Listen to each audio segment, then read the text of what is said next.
저는 광역시에서 요식업을 하며 식당을 몇 개 운영하고 있는 40대 여자입니다. 예쁜 딸아이를 하나 키우고 있고요. 남편과는 같이 살고 있지 않습니다. 10년 전쯤에 이혼을 했거든요. 근데 지금에 와서 남편은 저에게 시비 아닌 시비를 걸며 겨우 성공을 이뤄낸 제 인생을 방해하기 시작했습니다. 저는 지긋지긋한 남편을 제 인생에서 확실히 치워버리고 제 명예도 찾고 싶어요. 갑자기 웬 명예 타령인지 말이 좀 이상하죠? 지금부터 제 얘기를 잘 들어봐 주세요. 결혼 전 남편은 시원시원하고 화끈한 성격을 가지고 있었습니다. 뭐든 1초도 고민하지 않고 일단 한번 밀어붙이고 보는 그런 스타일이었달까요? 저는 너무 착하고 여기저기에서 해오는 부탁을 거절하지 못하는 우유부단인 성격인 아빠와 그런 아빠를 너무도 답답해하면서도 혼자 뒷수습을 하느라 갖은 고생을 다하신 엄마 손에서 컸어요. 그래서일까요? 아빠와 정반대 성향인 남편이 참 좋았거든요. 추진력 있고 박력 있고 남자답고 게다가 시부모님께서도 저를 너무 반겨주시는 바람에 저는 그 집의 일원이 되고 싶다는 생각에 사로잡혔던 것 같아요. 남편은 단점도 분명 있었지만 다 괜찮다고 생각했어요. 그중 하나가 금전적인 문제였는데 저도 그렇지만 남편은 정말 가진 게 별로 없었거든요. 둘이 합쳐서 고작 3천만 원짜리 새 방에서 신혼을 시작했고 결혼하자마자 첫째가 생겼어요. 너무 없이 시작했고 아이도 덜컥 생겨서 그런지 남편은 늘 돈돈거리기 일쑤였어요. 한 달에 생활비라고는 50만 원 주는 게 전부였고 어떤 날은 담뱃값이 모자란다. 어떤 날은 어디 공과금을 내야 한다며 그마저도 푼돈을 조금씩 뜯어가다가 줬다 뺏는 게 일상이었죠. 그 돈으로 어떻게 두 식구, 아니 뱃속에 아기까지 세 식구가 한 달 살림을 꾸려갈 수 있겠어요. 마침 시어머니는 동네에서 조그맣게 분식집을 하고 있었어요. 저는 생활비를 조금이라도 더 보태고 싶은 마음에 임신 중일 때부터 어머니 식당에 일을 나가곤 했어요. 재료 준비부터 조리, 서빙, 청소까지 하루 종일 일손이 부족한 파트에는 바로바로 가서 도와드리며 정말 열심히 일했습니다. 근데 그거 아세요? 제가 생각해도 정말 후회되고 바보 같았던 것이 하나 있어요. 저는 시어머니 가게에서 하루에 적게는 6시간, 많게는 12시간까지도 일하면서 제가 시급을 얼마를 받는지, 그러면 한 달에 얼마를 받는지도 모르고 있었거든요. 근데 그것도 그런 것이 시어머니가 제가 일한 월급을 계좌로 이체해 주셨는데 일한 첫 달부터 남편 통장으로 바로 이체를 해버리더라니까요. 처음에는 억울해서 내가 번 돈은 생활비 보태서 쓰고 싶다. 내가 일한 돈은 내가 직접 받고 싶다고 따졌는데 남편은 원래 부부란 경제권을 가진 사람이 수입을 모두 관리해야 한다고 했어요. 둘 다 벌어들이는 날짜와 금액이 다른데 이게 분산되면 결코 돈이 모이지 않는다고요. 자기가 책임지고 적금도 들고 해서 목돈으로 불리도록 관리할 터이니 본인에게 모든 수입이 들어오고 계획을 세워서 저에게 일정 금액을 생활비로 주는 게 맞다고요. 제가 멍청해 보이실 수도 있겠지만 그땐 정말 남편 말이 다 옳다고 생각했어요. 저라면 대체 한 달에 생활비를 얼마나 써야 할지, 적금은 또 얼마나 들어야 할지 아무것도 혼자 딱딱 결정하기가 힘들었을 것 같은데 남편은 마치 머릿속에 커다란 계산기가 들어앉은 것처럼 빠르게 셈을 따져보고 바로 실행해버리는 편이었으니까요. 생활비가 너무 쪼달릴 땐 내심 적금에 들어가는 돈이 좀 과한 것 같다는 생각이 들기도 했었는데 어쨌거나 생활비로 쓰면 이래저래 다 나가버리고 말 돈 조금이라도 졸라매서 저축하는 게 나쁠 건 없잖아요. 얼른 우리 세 식구 좋은 집으로 이사가면 좋겠다는 생각에 알았다고 해버렸죠. 그렇게 저는 시어머니 가게에 나가 돈 벌고 살림하던 중 아이를 낳았고 산후조리를 하는 동안에는 일을 나가지 못했어요. 그러자 남편은 은근히 저에게 다시 가게에 나가길 눈치를 주더라고요.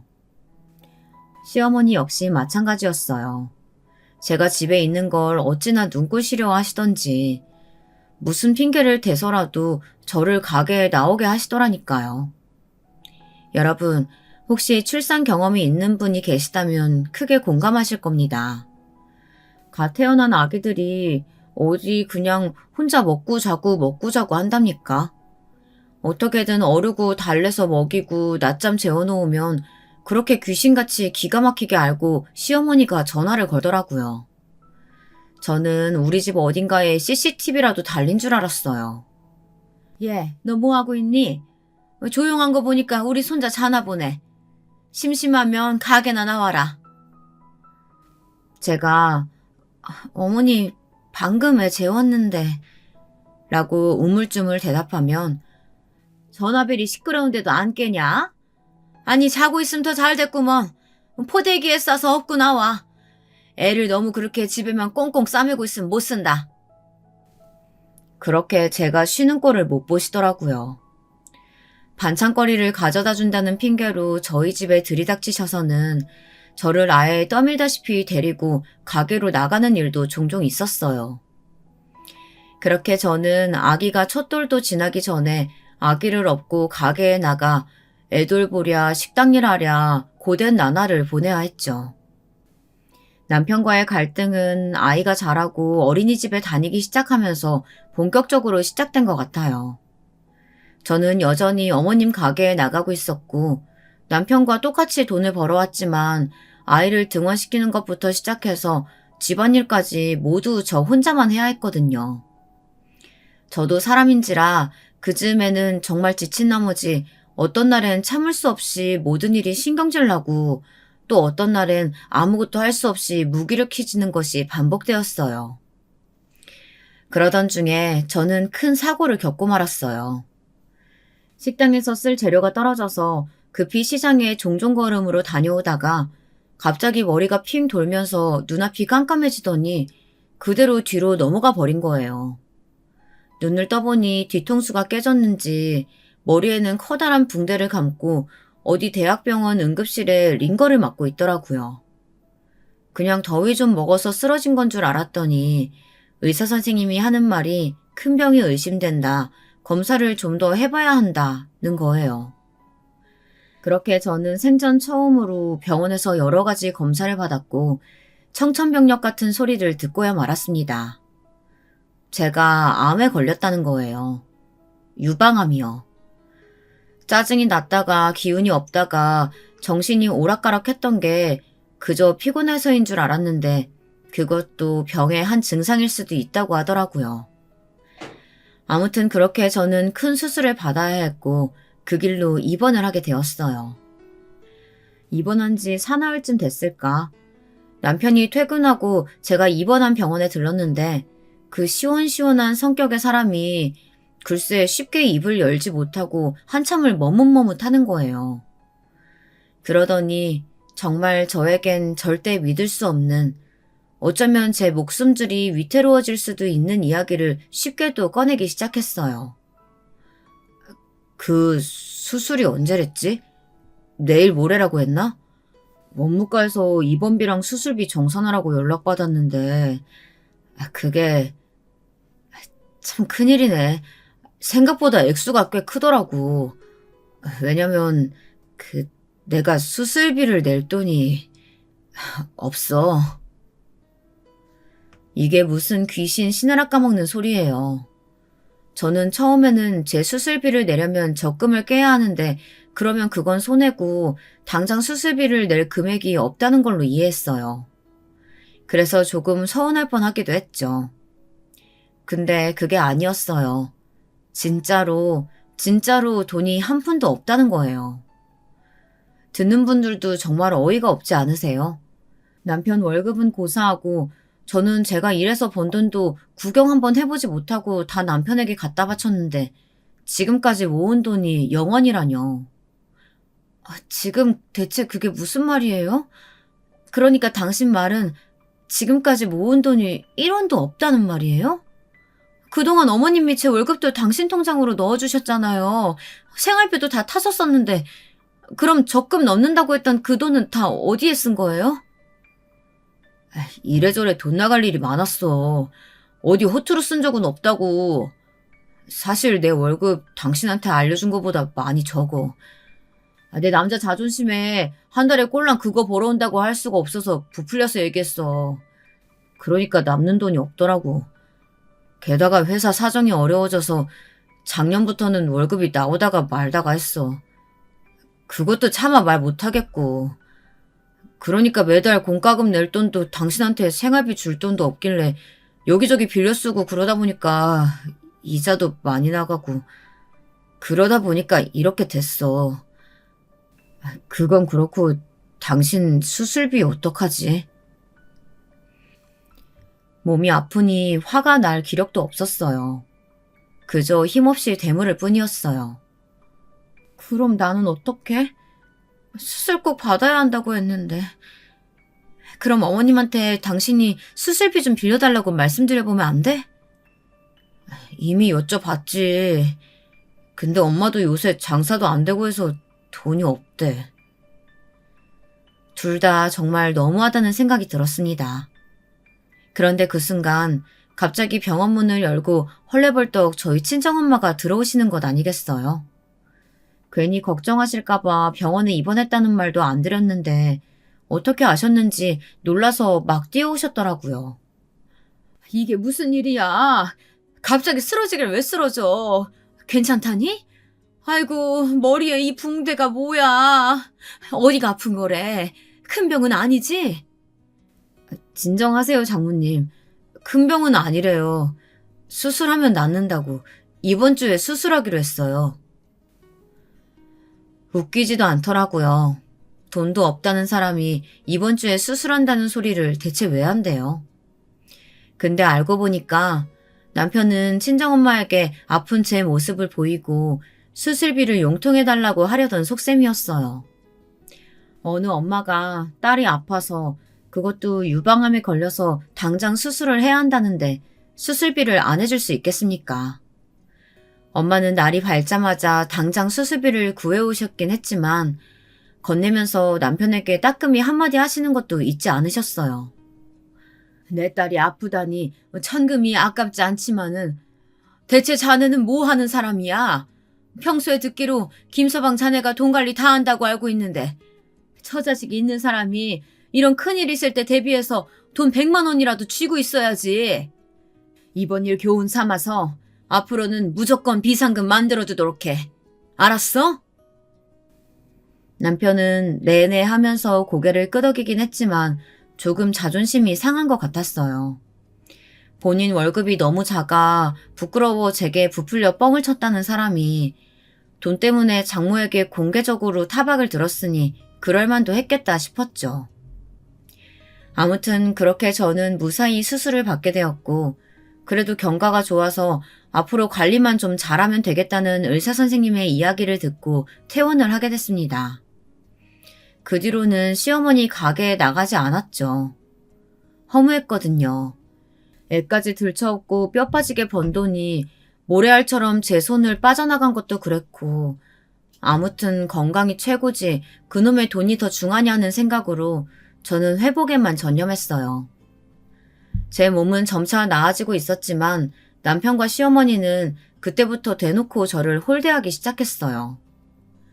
특히 시어머니는 전업주부가 된 저와 직장을 다니는 며느리들을 끝도 없이 비교하기 시작했어요. 한 번은 시어머니가 꼭 챙겨보시는 KBS 드라마에서 변호사 며느리가 시어머니한테 아침밥을 차려드리고 출근하는 장면이 나왔는데 보자마자 입에 거품을 물고 막 말씀을 하기 시작하시는 거예요. 요즘 세상에 전업주부 하는 여자들이 없지.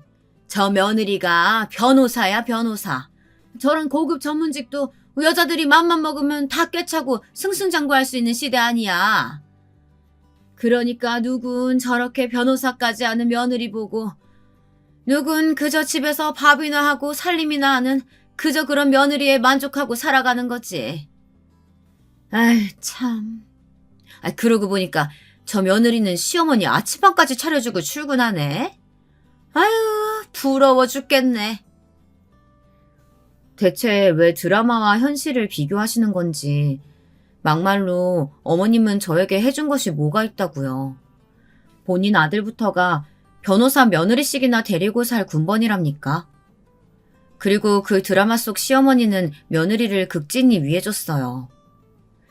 그러시더니 시어머니는 다음 날 아침 6시부터 전화해서 이제부터 매일매일 아침밥부터 시작해서 저녁밥까지, 그리고 식당에서 일하는 참모밥이며 간식까지 저더러 5개를 챙기래요. 사람이 빈둥빈둥 놀면 못 써. 뭐라도 해야지. 너 앞으로 삼시세끼 밥 담당, 청소 담당 하거라. 밖에 나가서 돈 버는 사람은 모쪼록 집에서 해주는 대접을 얼마나 받고 다니는지가 티가 나는 법이야. 남편도 절 그렇게 구박했냐고요? 아니에요. 남편은 시어머니와는 좀 달랐어요. 대놓고 저에게 뭐라고 하거나 하진 않았지만, 뭐랄까, 영혼이 없달까. 온 정신과 마음을 딴 데다 두고 다니는 사람처럼 굴었어요. 제가 오늘은 머리가 아프네. 수술한 데가 비 오니까 조금 쑤시는 것 같아. 라고 말을 해도 그저 건성으로 아파서 어떡해. 라는 대답뿐 진심으로 병원에 가볼까, 약이라도 사다 줄까 이런 말을 들어본 적이 없었어요. 시어머니 말 맞다나 그래 돈 버는 게 고생이긴 하지만 신경 써서 남편에게 멋진 요리를 해줘도 그저 심드렁하게 먹고 맛있냐고 물어보면 그제야 맛있네, 먹을만하다 이런 식으로 대꾸하니 저는 남편이랑 사는 재미가 하나도 없었어요. 더군다나 수술을 한 이후로 남편은 저를 여자로 대해주지도 않았어요. 제가 자다가 슬쩍 다가가려고 하기라도 하면 남편은 치사한 면명을 잔뜩 늘어놓으며 저에게 등을 돌리고 눕더라니까요. 글쎄, 뭐라고 하는 줄 아세요? 아무래도 당신이 암에 걸렸다고 하니까 내가 함부로 손대기가 조심스러운 거야. 혹시나 나 때문에 어디 또 아파지면 어떡해. 아직 당신 몸 어딘가에 돌아다닐 수도 있는 병이 걱정되기도 하고. 그리고 솔직히 아직 나는 자신 없어. 당신 수술 받은 곳 보기가 좀 그래. 참 비참했어요. 나는 남편에게 아내로서, 아이들 엄마로서, 그리고 한 여자로 대우를 받지 못하고 살고 있구나. 이런 생각이 들 때가 참 많았죠. 그렇게 몇 달을 보냈을까요? 한 번은 남편이 웬일로 음식물 쓰레기를 자기가 버리겠다고 자처해서 나가더니 한참을 돌아오질 않는 거예요. 걱정이 돼서 나가봤죠. 지금 생각해보면 걱정보다는 뭔가 쎄한 느낌이랄까. 여자의 촉 있잖아요. 뭔가 그냥 늦게 들어오는 것 같진 않고 불길하다. 내가 두 눈으로 한번 확인해봐야겠다 하는 그런 직감 말이에요. 서둘러 옷을 걸쳐 입고 쓰레기장 앞으로 가봤는데 당연히 남편은 없죠. 슈퍼 앞에도 가보고 골목 구석구석을 가봤는데도 없었어요. 괜히 오바했나 포기하고 들어오려는데 남편 차가 눈에 띄지 뭐예요. 아까는 시동도 불도 꺼져 있어서 몰랐는데 지금 보니까 차 안에 불이 환하게 켜져 있더라고요. 자세히 보니 누구랑 통화를 하고 있었는데 남편의 표정이 심상치 않더라고요. 아주 희희락락 웃음을 감추지 못하고 설레고 좋아 죽겠는 그 표정. 영락 없이 사랑에 빠진 연애 중인 한 남자의 표정이었어요. 가까이 가서 창문을 두드리면서 여기서 뭐해? 라고 물으니 남편은 황급히 전화를 끊어버렸어요. 근데 진짜 황당했던 건 뭔지 아세요? 통화를 하던 남편의 전화기는 제가 알던 남편의 휴대전화가 아니었어요. 세상에, 놀라서 황급히 전화를 끊고 저를 쳐다보는 남편 손에는 휴대전화가 2개나 들려있더라고요. 황당한 와중에도 저는 직감했죠. 아, 이 사람이 바람을 피고 있구나 하고요. 도둑놈이 도리어 몽둥이를 든다고 남편은 괜히 저에게 승질을 있는 대로 부리면서 집으로 도망쳐 올라가 버렸어요. 당신 을처증이야? 성가시게 왜 여기까지 쫓아와서 남의 통화를 엿듣고 엿보고 그래? 얼른 들어가서 잠이나 자. 그러나 제 눈으로 그 광경을 본 이상 확인을 해야 했어요. 쫓아가서 물었죠. 누구랑 통화한 거야? 그리고 그 핸드폰은 뭐야? 당신이 휴대전화를 2개나 쓸 일이 뭐가 있어? 나 좀 보여줘봐. 남편은 절대로 보여줄 수 없다고 했고 저는 그 휴대전화를 꼭 봐야겠어서 나는 안 주니 너는 뺐니 하면서 실랑이를 하다가 급기야 몸싸움까지 벌어지게 되었어요. 지금 생각해도 신기한 게 제 작은 체구에서 어떻게 그런 악다구니가 나왔는지 저는 남편을 몇 대 패주고 핸드폰을 손에 넣는 데 성공했어요. 얼른 작은 방으로 도망가 문을 잠그고 휴대전화를 들여다봤어요. 그리고 정말 믿을 수 없는 현실이 제 눈앞에 펼쳐지기 시작했습니다. 며칠 전 남편이 느닷없이 어디서 팔뚝에 조그맣게 문신을 하고 온 적이 있거든요. 텔레비전에 연예인들이 막 문신에 스티커 같은 걸 붙이고 나오잖아요. 그런 것만 봐도 눈살을 찌푸리면서 이해가 안 간다. 저렇게 가릴 거 뭐하러 문신 같은 걸 하냐고 이해도 못하던 사람인데 무슨 바람이 불었나 했더니 글쎄 그 문신이 커플 문신인 거 있죠. 웬 여자랑 남사스러운 부위에 똑같은 문신을 하고 찍은 사진이 그 휴대폰에서 발견된 거예요. 남편에게 불륜녀가 있는 건 정말 확실했어요. 그 사진 외에도 그 여자와 나눈 수많은 통화 내역, 그리고 문자들이 정말 많았거든요. 대박인 건 뭔지 아세요? 남편이 그 여자와 만나기 시작한 시점이었어요. 남편 결혼한 지 1년도 안 되어서 그 여자랑 바람 피우기 시작했더라고요. 저는 울면서 정신없이 모든 증거들을 확인했어요. 나중에 알고 보니까 남편은 그냥 바람도 아니고 아예 그 여자랑도 거의 살림을 차렸더라고요. 왜 저 수술할 때 남편이 그동안 모아두는 돈이 하나도 없다고 했잖아요. 그게 이 사람이 2집 살림을 하려니 월급이 터무니없이 부족해지는 바람에 그랬던 거예요. 그러니까 저는 한마디로 죽 써서 괴준 거죠. 암에 걸리면서까지 힘들게 자식 건사하고 남편 뒷바라지까지 하고 맞벌이까지 해댔지만 저에게 남은 건 이런 비참한 결과였어요. 저는 이제 더 이상 남편과 살 수 없다는 결론을 내렸어요. 남편이 너무 징그럽고 소름 끼쳤어요. 한 이불을 덮고 자는 것도 불경스러웠고 한 빨래통에 남편과 저 그리고 아이의 빨랫감이 뒤엉켜 있는 것만 봐도 토할 것 같았어요. 그런 저희가 어떻게 부부로 앞으로 몇십 년을 더 살 수가 있겠어요. 저는 그렇게 남편에게 이혼을 선언했어요. 남편이요. 정말 뻔뻔한 인간. 저에게 미안해하는 척 하면서도 은근히 좋아하는 눈치던걸요.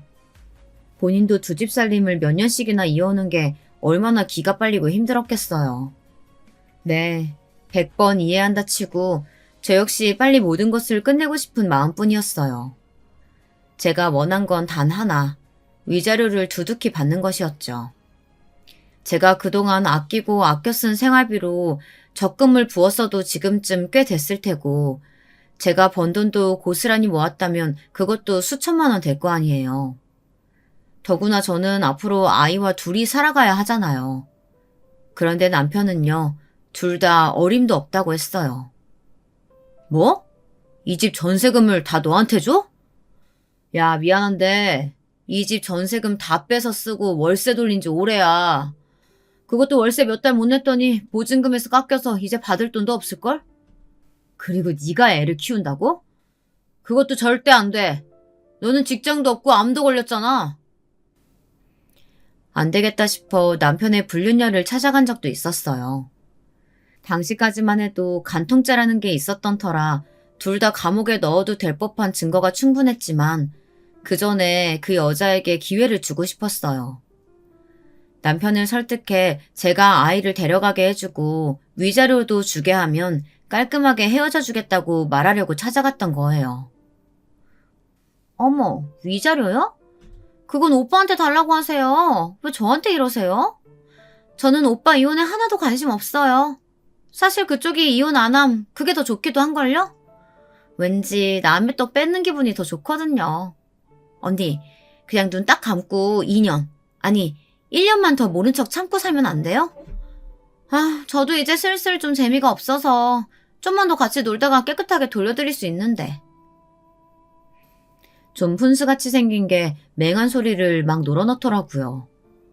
딱 봐도 어디 술집에 나가는 데 같던데. 도무지 말이 통하지 않아 저는 집으로 돌아왔고 남편은 그 여자가 뭐라고 했는지 저에게 위자료는 한 푼도 없다며 지금 당장 이혼하자고 길길이 날뛰었어요. 그렇게 저는 남편과 참 안 좋은 모습으로 이혼하게 되었습니다. 애도 뺏기고 돈 한 푼도 없이 빈털터리로 쫓겨나게 된 거예요. 그런 모습으로 차마 친정집에 갈 수가 없어서 겨우겨우 숙식이 가능한 식당에 취직을 했고 거기서 저는 진짜 거지같이 살았어요. 식당에 달린 쪽방에서 지내니 같은 돈을 받고 일하는 직원들보다도 더 많은 일을 해야 했어요. 아침에 제일 먼저 나가서 재료 손질하는 것부터 해서 저녁 장사 마무리하고 청소하고 뒷정리하는 일까지 하루 종일 중노동을 해야 했어요. 그뿐인가요? 아침 저녁으로는 저 폐지도 주우러 다녔어요. 젊은 여자가 폐지를 주우러 다니면 얼마나 험한 일을 많이 겪게 되는 줄 아세요? 정말 치사스럽고 수치스러운 일들이 많았어요. 그 동네에 이미 폐지를 주우러 다니는 할아버지 할머니들이 많았었는데 저까지 합세하니 아무래도 할머니 할아버지들이 가져가실 게 줄어들겠죠. 저만 보면 삿대질을 하며 얼마나 쌍욕을 하시던지. 어떻게 동네에 소문이 났는지 시어머니는 저에게 전화를 걸어서 난리를 치기도 했어요. 내 동네 창피해서 살 수가 없다. 무슨 식당에서 밥 얻어먹으면서 청성 부리면서 일하고 아침 저녁으로 고물을 주우러 다녀? 너 우리 보라고 일부러 그러는 거냐? 그렇게 불쌍히 여기면 뭐 내 아들이 너 다시 쳐다봐 줄 줄 알고? 당장 꿈 깨. 창피해 죽겠으니까 폐지를 줍든 식당 일을 하든 좀 다른 동네 가서 해주면 안 되겠어? 그러나 저는 그 동네를 떠날 수가 없었어요. 법원에서도 아이는 남편이 키워야 한다길래 피눈물을 흘리며 아이와 생이별을 해야 하긴 했지만 저는 이혼하고 나서 매일같이 아이가 보고 싶어서 밤마다 1시간씩 오열을 하다가 잠들었기에 어떻게든 아이와 가까운 하늘 아래에서 지내고 싶었어요. 게다가 제 목표는 어떻게든 악착같이 돈을 모아서 재판을 걸어서 제 아이를 데려오는 것밖에 눈에 보이는 것이 없었기에 그렇게 닥치는 대로 폐지 줍는 일도 창피하다고 생각하지 않고 욕을 들어가면서 해왔던 것이었어요. 그러자 시댁 쪽에서 갑자기 이사를 가버리더군요.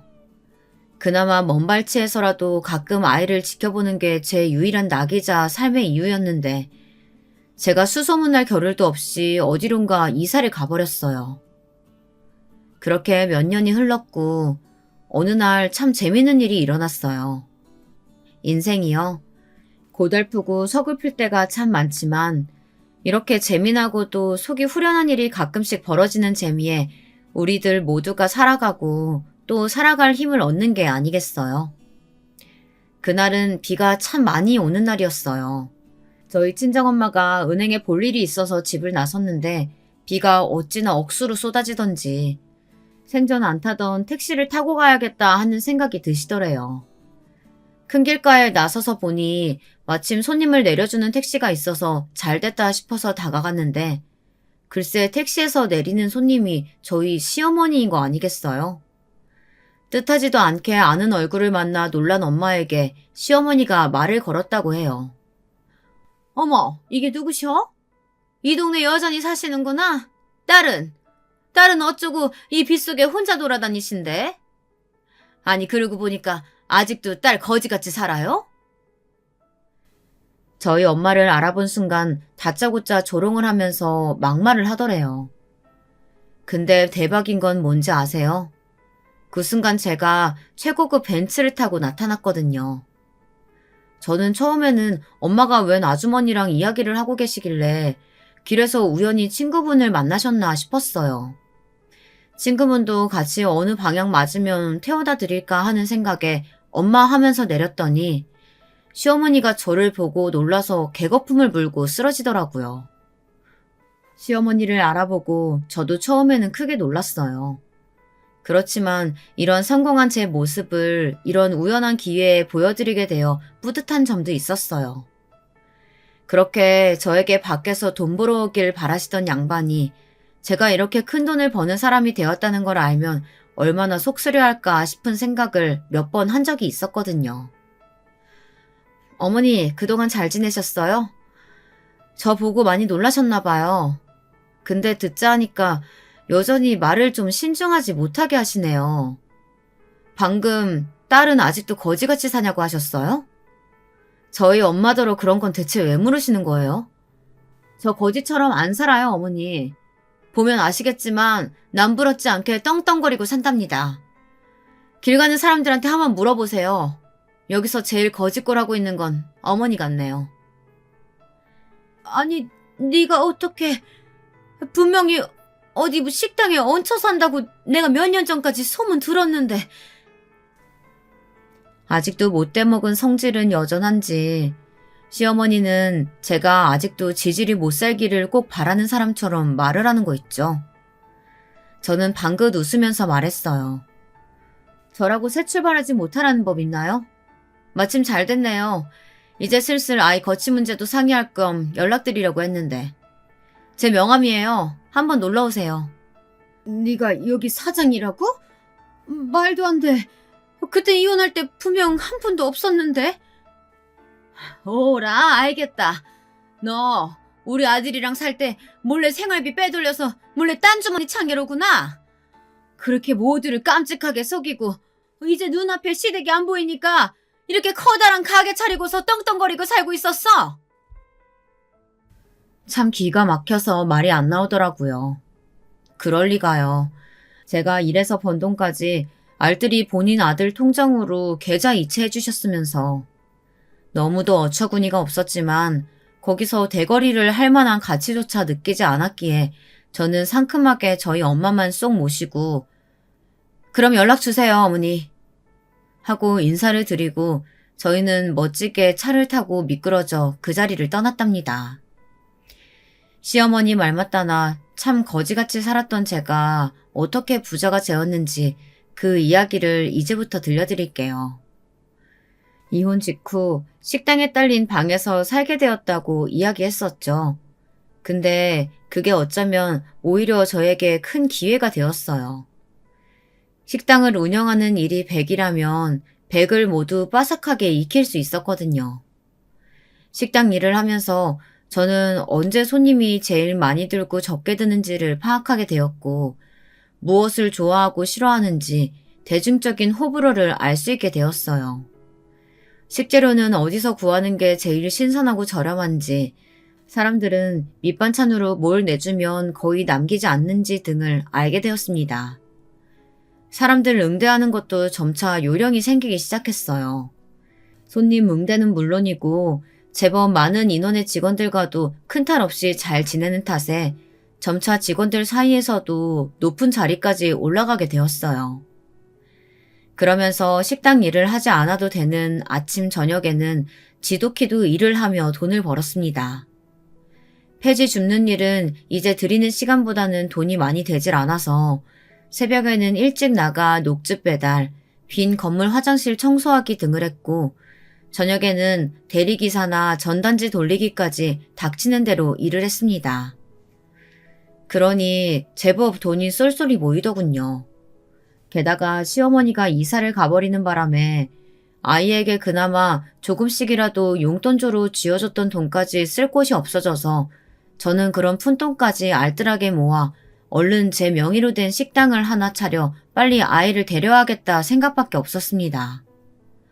어느 정도 돈이 모이고 나자 밤에 하는 일은 그만두고 열심히 요리 연습과 메뉴 개발에 돌입했어요. 방 밖에만 나서면 식당이겠다.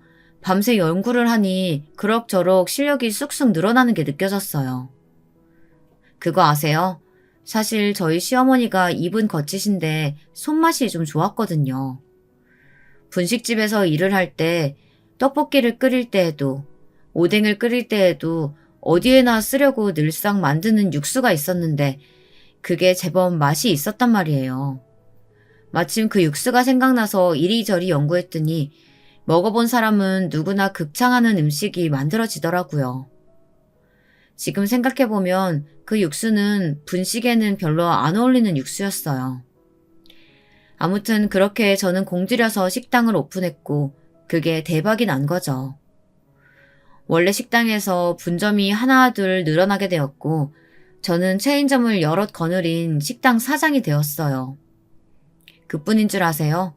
그 육수를 가지고 다른 메뉴들도 여러 개 개발했고 연속적으로 대박이 터지는 바람에 오늘날 큰 기업에 못지않게 매출을 올리는 업체 사장님이 되었어요.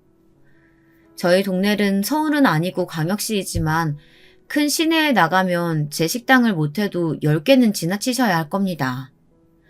어지간하면 다 제가 만든 식당이 목 좋은 데 자리를 잡고 있거든요. 그 다음 주였던가요? 글쎄 시어머니가 진짜로 제 명함을 보고 식당을 찾아온 거 있죠. 아들까지 대동하고 말이에요. 지난번 마주쳤을 때 전에 없던 당당한 태도로 대해드렸더니 여차하면 혼자서는 못 당하겠다 싶으셨나 봐요. 그렇게 아들 팔을 꼭 붙들고 들어선 시어머니는 예상보다 더 크고 웅장한 가게 내부에 시어머니는 한껏 놀라는 눈치였어요.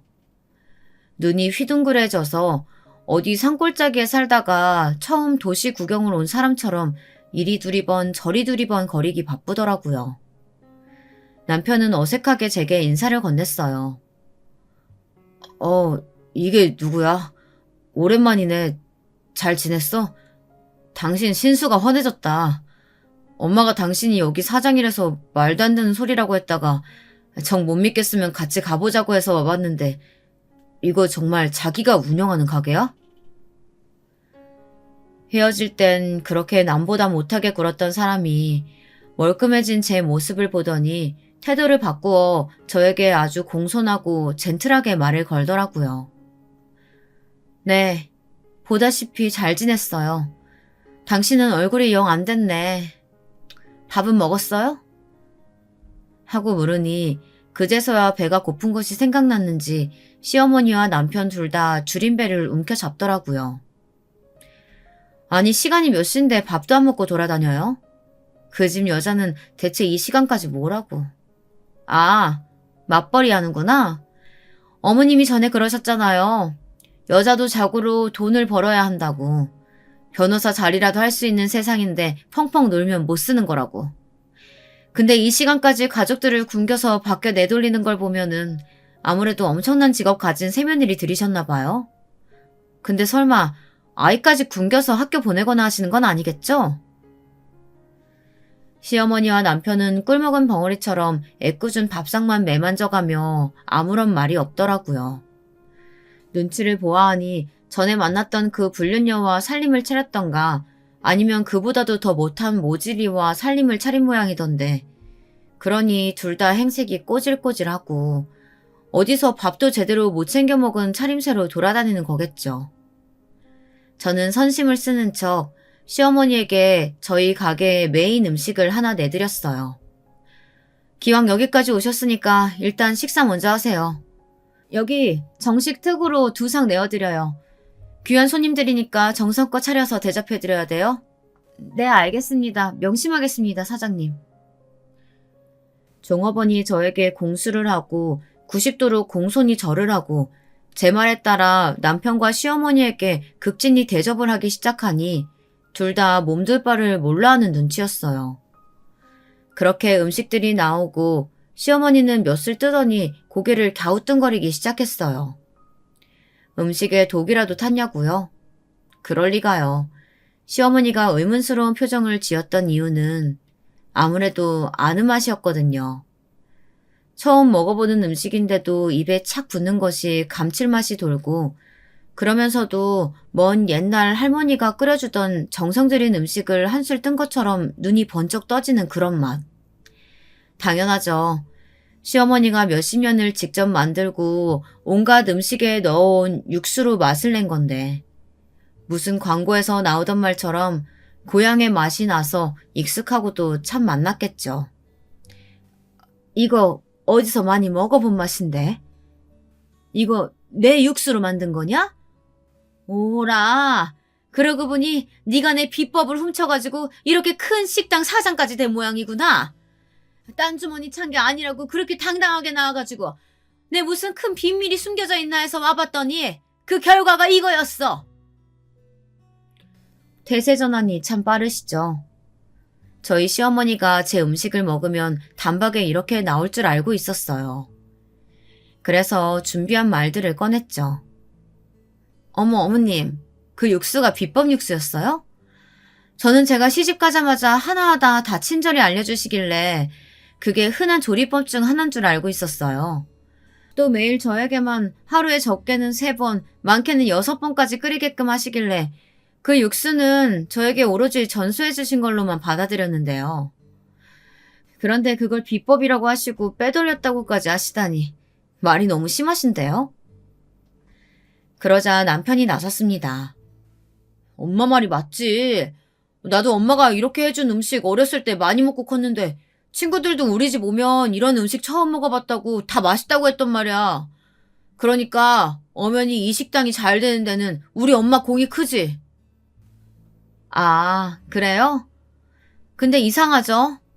그렇담 어머니도 분명 같은 육수로 똑같이 음식 장사하셨는데 그건 그동안 왜 그렇게 장사가 안 됐을까요?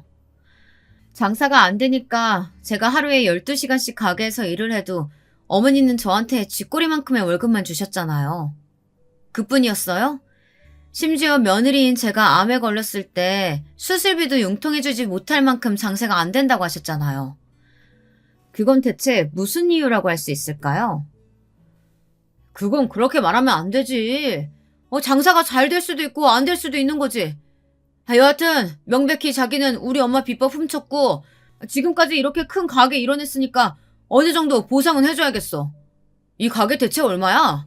엄마, 옆에 부동산 가서 우리 시세 좀 알아봐요.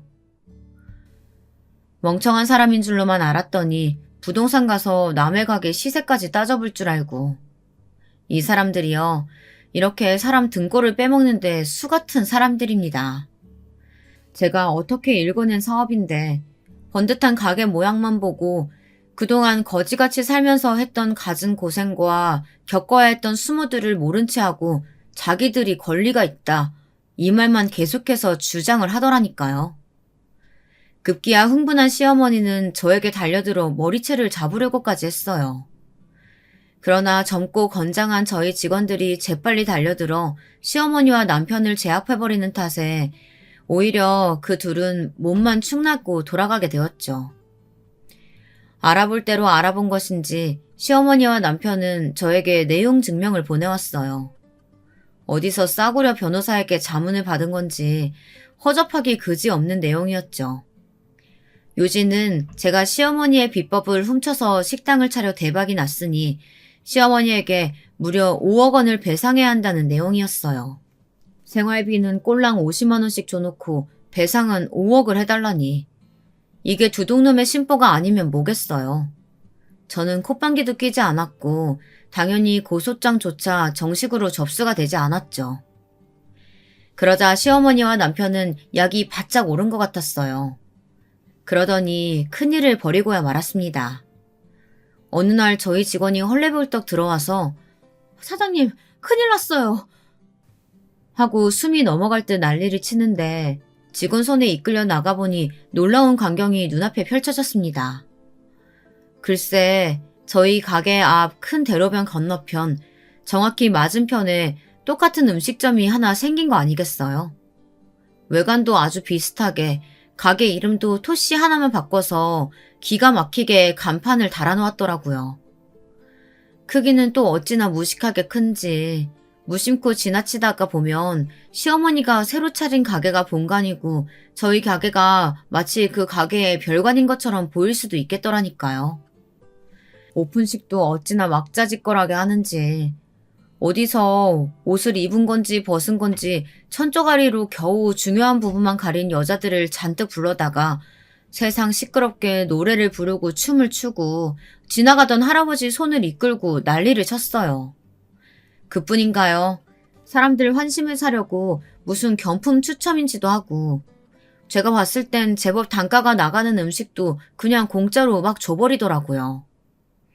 제가 느끼기엔 시어머니와 남편은 그저 오기로다가 저를 골려주려는 속셈이 20%, 저렇게 저를 망하게 하려는 속셈이 또 30%, 그렇게 되면 제 가게 자리를 자기네들이 꿰차려는 심보가 50%였던 것 같았어요. 그런데 제가 해봐서 알지만요. 장사라는 게 그렇게 쉬운 일이 아니거든요. 예상대로 시끌벅적한 오픈식이 끝나자마자 남편 가게에는 파리가 날리기 시작했어요. 그도 그럴 것이 여기 동네 사람들 사이에서 그 집이 맛이 영 형편이 없다고 이미 소문이 날 대로 나버렸거든요. 그렇게 남편은 손님이 없어서 할 일도 없는지 파리채를 들고 가게 앞으로 나와서 파리를 때려잡으면서 동네 사람들 다 들으라는 듯 궁시렁거리는 일이 많아졌어요. 이 동네 사람들은 무슨 음식값 싸고 좋은 오픈 선물 턱턱 내줄 때는 환장하듯이 몰려들더니만 이렇게들 입을 싹 닦을 수가 있어? 에이, 영 인심도 그렇고 동네가 삭막하구만. 그러고 있노라면 동네 사람들이 지나다가 눈살을 찌푸리지 않을 수 있겠어요. 안 그래도 없던 손님마저 뚝 떨어져 버리고 말았죠. 시어머니는 시어머니 나름대로 고군분투를 하는 모양이었습니다. 자기 가게가 잘 안 될 것 같으니 이번에는 동네 사람들에게 제 흉을 보고 다니며 저를 깎아내리려고 무척 애를 쓰더라고요. 듣자하니 저 가게 사장님이 이 동네에서 그렇게 대단하다면서요?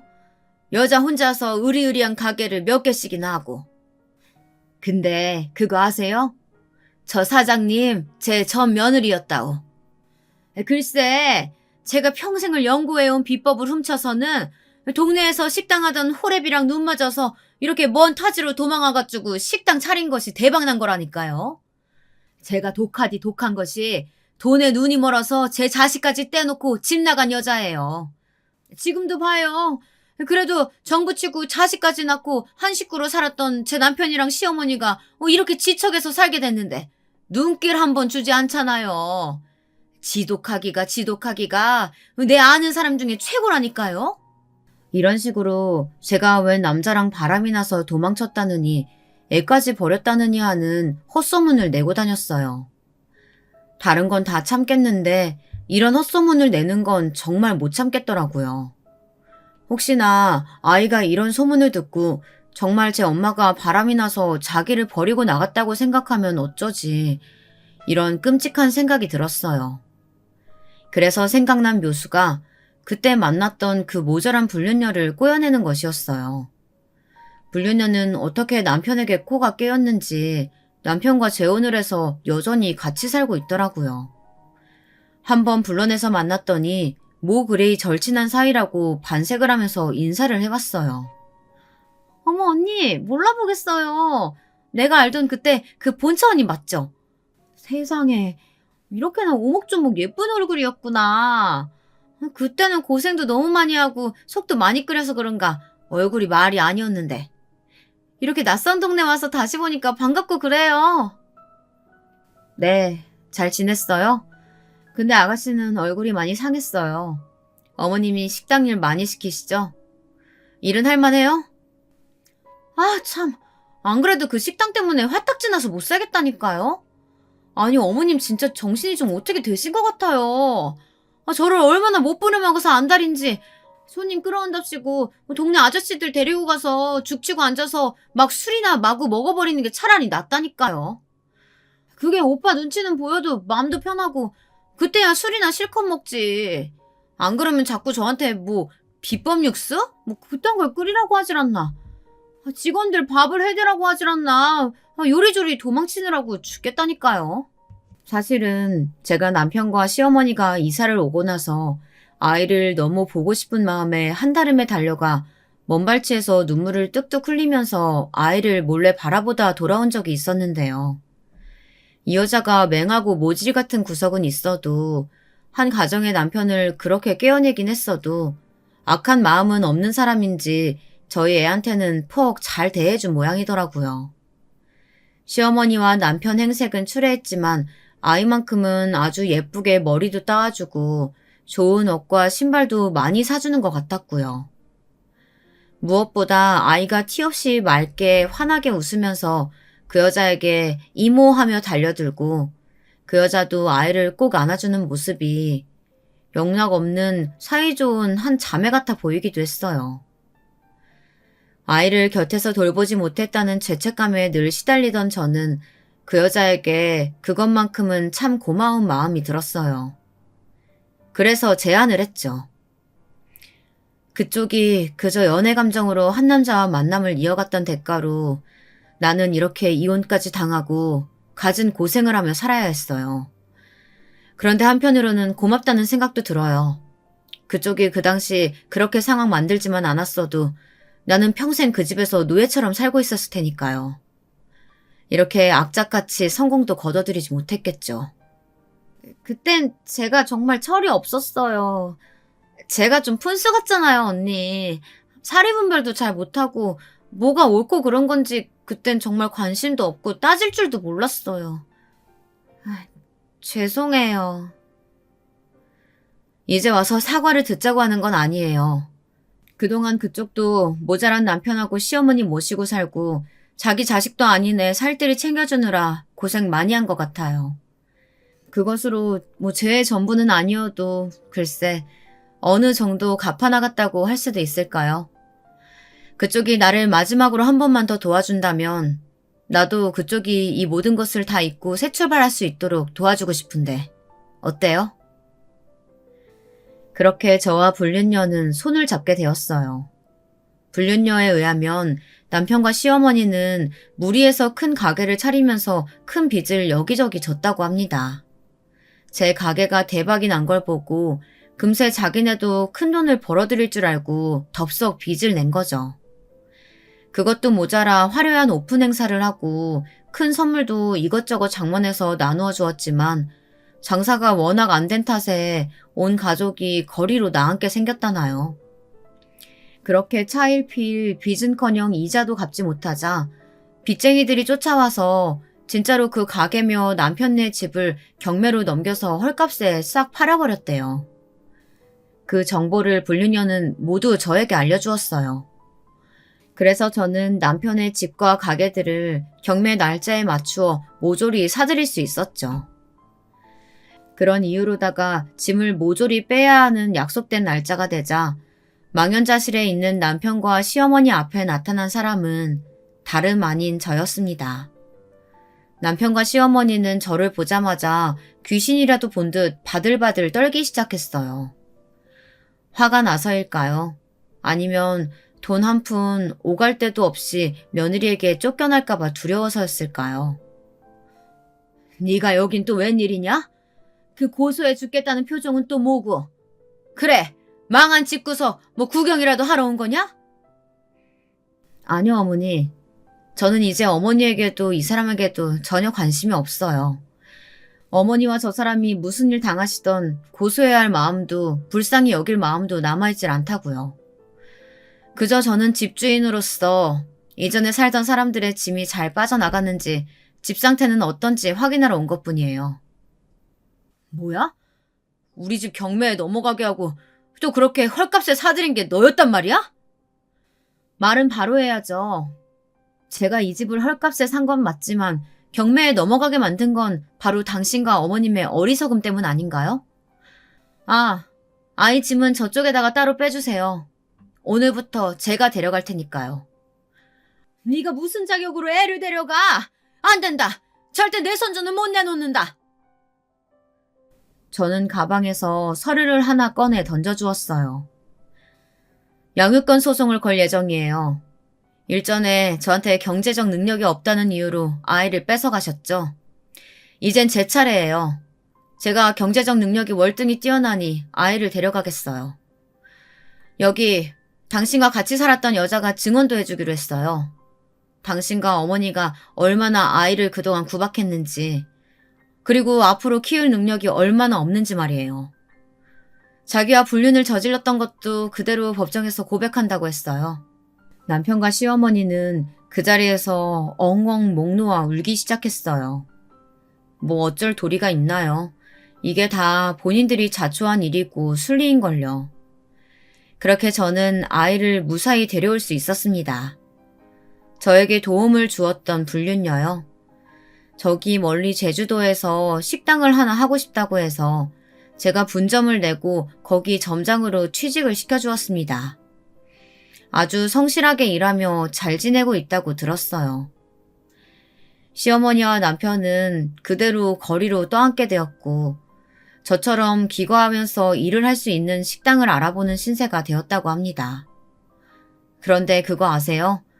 동네에서도 이미 소문이 다 나서 시어머니나 남편이 기웃거리기만 해도 소금바가지며 물바가지를 들이부었다고 해요. 염치도 없이 볼일 다 봤으면 썩 꺼질 것이지. 아직도 남의 동네에 기웃거려? 내 못되게 살면 천벌받는다는 말만 들어봤지. 실제로 그 꼴 보니까 속이 다 시원하구먼. 우리 동네 여자들은요. 별의별 남편 뒤치다거리 다 하고 살았어도요. 바람 피는 것들은 죽어도 용서 못해요. 근데 그쪽이 바람 펴서 부인을 내쫓았다면서요? 그것도 모자라서 부인 모함하고 이렇게 밥그릇 뺏으려고 남의 동네까지 기어 들어오다니. 에휴, 이 냉수마찰 한번 하시고 속 차리세요. 그렇게 남편과 시어머니는 받아주는 사람이 없자 동네를 떠나게 되었고 제 명예도 자연스럽게 회복이 되었습니다. 그렇게 저는 이제 남은 인생을 딸과 행복하게 살아갈 날만 남았어요. 제 기구한 팔자와 세월이 담긴 이야기 들어주셔서 감사하고요. 이제 제 딸과의 앞날에 꽃길만 펼쳐지도록 많은 응원해주시면 감사하겠습니다. 여러분도 행복하세요. 안녕하세요. 저는 대학생, 고등학생 아들을 둘을 두고 있는 40대 중반 여자입니다. 저는 20대 초반 어린 나이에 남편과 만나 혹독한 시집살이를 겪었는데 벌써 세월이 이렇게 흘러버렸네요. 요즘 젊은 사람들은 옛날만큼 시부모를 어려워하지도 않고 시집살이가 심하지도 않지만 제가 결혼할 당시만 해도 시부모님은 하늘 같은 존재였잖아요. 특히나 저희 시댁은 더 심했습니다. 그놈의 정시집안 타령 때문에 정말 힘든 결혼 생활을 보냈던 것 같아요. 시어머니 시집살이보다 힘들다는 시아버지 시집살이를 20년 넘게 겪었으니까요. 그런데 저도 이제 나이를 먹으니 더 이상 시아버지가 무섭지 않더라고요. 그래서 이제는 저도 당당하게 정시집안 며느리로서 할 말은 하고 살기로 했습니다. 사실 얼마 전 처음으로 눈치 보지 않고 떳떳하게 제 의견을 말할 수 있게 되어서 너무 속이 시원했거든요. 아마 저처럼 답답하게 사셨던 분들 많으실 것 같은데 제 이야기를 듣고 용기를 가지셨으면 해서 한자 글을 적어봅니다. 우선 남편과 결혼한 23년 전으로 거슬러 올라가야겠네요. 저는 그때 당시 일하던 공장에서 남편을 만났습니다. 남편은 같은 부서에서 일하던 동료였는데 어쩌다 보니 눈이 맞아 정신을 차리고 보니 결혼을 앞두고 있었죠. 결혼 전 예비 시댁에 인사드리러 처음 갔을 때 시아버지의 인상은 정말 강렬했습니다. 남편도 이목구비가 부리부리하긴 했지만 시아버지의 인상은 거의 백두산 호랑이 저리 가라더군요. 키도 크고 무섭게 생긴 얼굴에 목소리까지 쩌렁쩌렁 하시니 저는 자연스레 움츠러들 수밖에 없었어요. 반면 시어머니는 여리여리하시고 조용하셨습니다. 시아버지는 저에게 이것저것 질문을 하시더니 저보고 정씨집안 며느리가 될 각오가 되어 있냐고 물으셨어요. 저는 그때는 아무것도 모르고 네, 잘할게요 아버님 하고 대답했습니다. 그냥 의례 형식적으로 묻는 질문인 줄 알았거든요. 그때 알아차렸어야 했는데 늦어도 너무 늦어버렸네요. 그리고 저는 결혼하여 시댁에 들어가서 살게 되었습니다. 아버님이 당연히 시댁에서 신혼살림 차리는 걸로 알고 계시길래 저도 당연히 그래야 되는 줄 알았어요. 주변의 지인들 중에 시댁에서 사는 사람들이 꽤 있어서 특별히 거부감은 없었거든요. 그래서 시댁에서 남편이 쓰던 방에 살림을 차리고 결혼과 동시에 일을 그만두게 되었습니다. 아버님이 여자는 결혼하면 살림에 집중해야지 바깥일 하면 못 쓴다고 하시길래 별 생각 없이 그만두었어요. 사실 저도 딱히 직장에 대해 애착이 없었고 어릴 때부터 현모양처가 나름 꿈이었기 때문에 순순히 받아들였죠. 생각해보니 결혼 전 시댁에 인사드리러 왔을 때 꿈이 뭐냐는 아버님의 질문에 현모양처라고 대답했던 게 마음에 드셨던 것 같아요. 그래서 그런지 아버님은 신혼여행 끝나고 돌아온 저희를 거실에 앉혀두시고는 아내의 도리, 남편의 도리에 대해서 길고 긴 일장 연설을 늘어놓으셨죠. 그 중에서도 이제 새 식구가 된 저에게 정씨 집안 며느리로서의 마음가짐과 행동거지에 대해서 귀에 피가 날 정도로 이야기를 하셨습니다. 그때 하셨던 말씀이 아직도 기억이 나네요. 너는 이제 김씨 집안 둘째 딸이 아니라 정씨 집안 며느리니라. 정씨 집안에 시집 왔으면 뼛속까지 정씨 집안 사람이 되어야 한다. 너는 죽어서도 정씨 집안 귀신이 될 것이야. 아버님은 근엄한 표정으로 이렇게 말씀하셨어요. 저는 그만큼 저를 이 집 식구로서 인정해준다는 말이라고 생각하여 아버님께 명심하겠다고 대답했습니다. 이제는 20년 넘게 엄마 딸로서 철없게 살아온 제 모습을 벗어버리고 한 남자의 아내로서 한 가정의 며느리로서 성숙한 사람이 되어야겠다고 생각했습니다. 하지만 막상 결혼 생활을 시작하고 보니 그게 생각보다 쉬운 게 아니더군요. 저는 최대한 잘한다고 하는데도 아버님이 원하시는 기준이 너무 높아서 맞추기가 힘들었습니다. 그저 집안일 열심히 하고 남편 내조 잘하고 시부모님께 공손히만 하면 되는 줄 알았는데 그게 다가 아니었어요. 무엇보다도 까다로운 건 아버님의 입맛이었습니다. 아버님은 입맛이 고급이라 항상 상에 고기가 있어야지만 밥을 드셨고 똑같은 반찬을 2번 이상 상에 올리는 것을 극도로 싫어하셨습니다. 저는 세상에 그렇게 다양한 고기 요리가 있다는 것을 시집가서 처음 알았어요. 저는 어머님을 도와 매일매일 새로운 요리와 반찬들을 해내느라 정신이 없었습니다. 고기 외에도 아버님이 자주 찾으시는 간장게장은 꼭 알이 꽉 찬 암캐로만 준비해야 했고 갈치는 무조건 제주갈치, 전복이나 해산물 종류는 무조건 씨알 굵은 걸로만 찾으셨어요. 제철이 아니라서 구할 수 없는 경우에는 어떻게 해서든 비슷한 거라도 구해와야 했죠. 그래서 요리하는 시간보다 어머님과 재료를 구하러 돌아다니는 일이 더 힘들었습니다.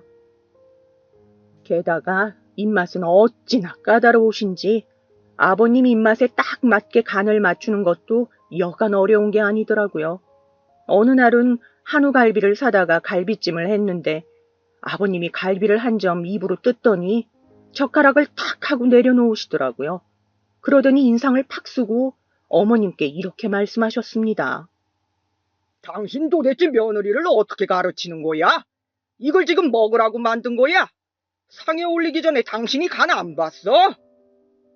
그 말을 들은 저는 순간 가슴이 철렁해서 어머님을 바라봤습니다.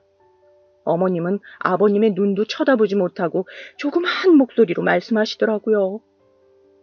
예, 다음부터 조심할게요. 어머님이 대답하자 아버님은 갈비찜이 들어있는 그릇을 옆으로 탁 밀더니 물을 벌컥벌컥 마시고 자리에서 일어나셨어요. 어머님은 착잡한 표정으로 갈비찜을 들고 가시더니 그대로 싱크대에 부으시더라고요. 저는 제가 음식을 정말 이상하게 했나 싶어서 한 입 먹어보았지만 무엇이 문제인지 알 수가 없었습니다. 저는 안절부절 못하고 있다가 어머님을 바라보자 어머님 표정이 너무 안 좋으시더라고요. 그래서 어머님께 다가가 죄송하다고 했습니다. 어머님은 대답도 안 하고 그냥 묵묵히 상을 치우셨어요. 저는 무거운 분위기 속에서 어찌해야 할 바를 몰라 혼자 발만 동동 굴렀습니다. 그러고 보니 어머님은 아버님 귀에 완전 눌려 사시더라고요. 어머님을 처음 뵀을 때는 굉장히 조용조용하시길래 원래 성격이 그러신 줄 알았는데 결혼하고 나서 보니 시아버지 같은 분과 몇십 년을 같이 살면 저렇게 될 수밖에 없겠다 싶었습니다. 앞에 일화에서도 알 수 있듯이 아버님은 굉장히 강압적이고 가부장적이고 엄격하셨거든요. 저는 매일 새벽 4시 반에 일어나 어머님과 아침 식사 준비를 하고 새벽 6시에 항상 아버님께 문안 인사를 드렸습니다. 6시에 칼같이 일어나시는 아버님 때문에 1분이라도 문안 인사가 늦으면 불호령이 떨어졌어요. 결혼 전에는 이렇게 일찍 일어나 본 적이 없어서 처음에 적응하는데 꽤 힘들었습니다. 하루는 추운 날씨에 찬거리를 사러 시장에 돌아다니다가 감기에 걸렸는지 몸이 으슬으슬 춥더라고요. 아니나 다를까 감기 몸살에 열이 끓어서 끙끙대다 겨우 잠드는 바람에 다음날 문안 인사에 늦고 말았습니다. 정신을 차려보니 아침 7시더라고요. 시계를 보고 화들짝 놀라 거실에 나가보니 어머님은 설거지를 하고 계셨고 아버님과 남편은 이미 출근을 했더라고요. 어머님은 부스스한 몰골로 방에서 나오는 저를 보고 혀를 끌끌 찼습니다. 저를 몇 번이나 깨웠는데 일어나지 않았다고 하시더라고요. 그리고 그날 퇴근하고 오신 아버님이 저와 남편을 불러 앉혔습니다. 아버님은 저에게 삿대질을 하며 화를 내셨어요. 너는 무슨 애가 그리 게으르냐? 시아버지가 출근할 때까지 얼굴 한번 안 비추는 며느리는 내 세상에 듣도 보도 못했구나. 저는 감기 몸살 때문에 온몸이 두들겨 맞은 듯이 아프고 머리가 깨질 듯 아팠지만 고개를 조아리고 아버님께 용서를 구했어요. 아버님은 감기 몸살이라는 말에 허참 하고 코웃음을 치시더니 이번에는 남편한테 성을 내시더라고요. 너는 네 마누라 간수도 똑바로 못하냐? 정씨 집안에 들어왔으면 죽이 되든 밥이 되든 정씨 집안 법도를 따라야 하거늘 네 마누라가 잘 모르면 때려서라도 가르쳐야 될 것 아니냐? 하여간 계집들은 때려야 말을 듣지. 저는 아버님의 말에 너무 놀라 심장이 철렁했어요. 놀란 토끼 눈으로 남편을 바라보자 남편은 고개만 푹 숙이고 네 하고 대답만 하더라고요. 어머님도 남편도 그 누구도 아버님에게 대항하는 사람은 없었습니다. 이 집에서는 아버님이 곧 법이고 신이었어요. 저는 너무 서러운 마음에 고개를 숙이고 눈물만 뚝뚝 흘렸습니다. 그 후 며칠이 지났지만 때려서라도 가르쳐야 한다던 아버님의 말이 계속 생각이 났어요.